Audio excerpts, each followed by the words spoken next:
शलोम everyone, आप सबका एक बार फिर से वेलकम है biblical to seekers Hindi YouTube channel में। प्रियो, आज मैं आपको बताऊंगा एक ऐसे तत्व के विषय में जिसका जिक्र बाइबल में पाया जाता है। और प्रियो, वैज्ञानिकों ने जब इसके ऊपर रिसर्च करी तो उन्हें पता चला इस तत्व के प्रयोग से कैंसर, अस्थमा और गठिया जैसे गंभीर रोगों से निजात पाई जा सकती है, उनका इलाज संभव है। प्रियो, आज मैं आपको बताऊंगा इस तत्व के विषय में। और प्रियो, मैं आपको बताना चाहता हूँ कि जो कुछ भी बाइबल मुकद्दस में, जो कि सच्चे खुदा का कलाम है, सच्चे परमेश्वर का वचन है, इसमें जो कुछ भी लिखा है उसके मायने हैं। और ये मायने जो है वो हमें आत्मिक और शारीरिक दोनों तरह से बेनिफिट देते हैं। इसी कड़ी में जिस तत्व या पदार्थ के विषय में आज हम जानेंगे वो हमें आत्मिक रीति से ही और उसके साथ साथ हमें शारीरिक रीति से भी बेनिफिट देता है। ये तत्व क्या है और इसकी पहचान हम किस प्रकार से करेंगे और क्या रिसर्च इसके ऊपर की गई और बाइबल में कहाँ इसका जिक्र पाया जाता है, ये तमाम बातें आज हम इस वीडियो के माध्यम से जानेंगे। प्रियो, जब हम पढ़ते हैं व्यवस्था विवरण 30 अध्याय उसकी 33 आयत को, तो वहां पर लिखा है, फिर यावे ने मूसा से कहा, बोल नकी और कुंदरू ये सुगंध द्रव्य निर्मल लोबान समेत ले लेना, ये सब एक तौल के हो। तो प्रियो, यहाँ पर हम जिक्र पढ़ते हैं निर्मल लोबान का। ये निर्मल लोबान जो है किस प्रकार से उस समय में प्रयोग लाया जाता था, मतलब जिसे हम कह सकते हैं कि यहूदी इतिहास जो है, जब मंदिर था और इसराइली आज से 2000 साल पहले इसराइल के सरजमी पे रहते थे, इसका हम उदाहरण देखते हैं लूका रचित सुसमाचार 1 अध्याय उसकी 10वीं आयत में। और वहां पर लिखा है, और धूप जलाने के समय लोगों की सारी मंडली बाहर प्रार्थना कर रही थी। तो प्रियो, ये जो लोबान है इसके द्वारा ही बहुत सारी बीमारियों से निजात पाई जा सकती है। और प्रियो, मैं आपको बताना चाहता हूं कि जो रिसर्च की गई उसका जिक्र नव भारत टाइम्स में पाया जाता है। आप सोच लोगे शायद मैं अपनी तरफ से बोल रहा हूं, ऐसा कुछ भी नहीं है। इससे पहले मैं नव भारत टाइम्स का आर्टिकल आपको बताऊं, मैं आपके साथ में एक और इन्फॉर्मेशन शेयर करना चाहता हूं। और वो इन्फॉर्मेशन ये है कि आपने देखा होगा कि पहले समय में, क्योंकि हम भारत से बिलोंग करते हैं, भारत के रहने वाले वासी हैं, तो हमने आयुर्वेद में देखा होगा एक होती थी धूम्रपान चिकित्सा, मतलब कि धुएं के द्वारा कई रोगों का इलाज किया जाता था। आज भी आप फिल्मों को देखें जहां पर कोई वेद वगैरह होता है तो वहां पर आपको बहुत सारा धुआं दिखाते हैं, क्योंकि पहले जब इलाज होता था तो उसमें धुएं का भी प्रयोग किया जाता था। ये प्रयोग आज भी है लेकिन काफी घट गया है। जहां पर दवाएं नहीं पहुंच पाती थी वहां पर धुएं के द्वारा लोगों का इलाज किया जाता था। यही धूम्रपान चिकित्सा जो है वो हमें बाइबल में मिलती है। अब हम आते हैं नव भारत टाइम्स के आर्टिकल में। यहाँ पर अध्ययनों से पता चलता है कि लोबान में कैंसर विरोधी प्रभाव हो सकते हैं।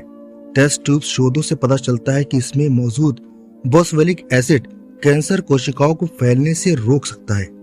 एक रिसर्च के रिव्यू में पता चला कि बॉसवेलिक एसिड कैंसर सेल्स में डीएनए के फॉर्मेशन को भी रोक सकता है, जो कैंसर के विकास को कम करने में मदद कर सकता है।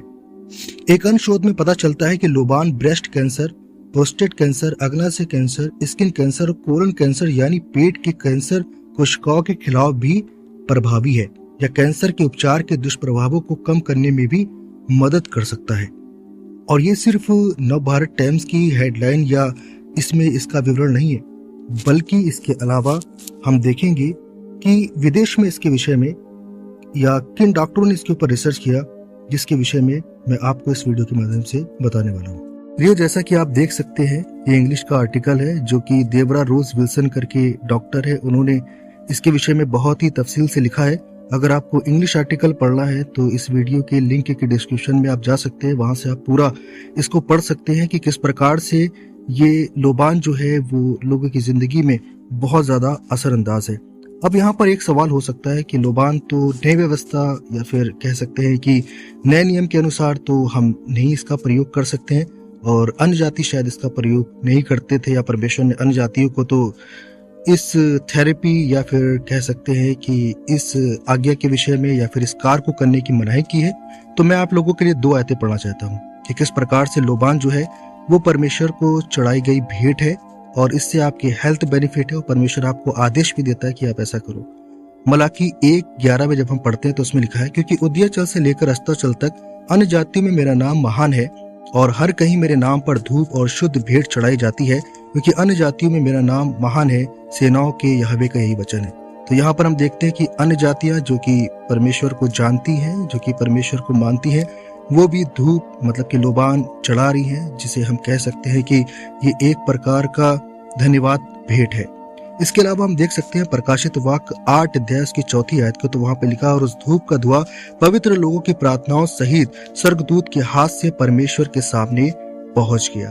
तो यहाँ पर हम देखते हैं लोबान का जिक्र पाया जाता है। ये पवित्र लोगों की प्रार्थनाएं हैं जो कि स्वर्गदूत के हाथ से परमेश्वर के सामने पहुंच गई है। तो प्रियो, लोबान जलाना ये सिर्फ पुराने नियम तक सीमित नहीं है, ये नए नियम में भी है। और ये संतों की प्रार्थनाएं हम देखते हैं कि लोबान के द्वारा किस तरह से स्वर्ग तक स्वर्गदूत के द्वारा पहुंच रही हैं।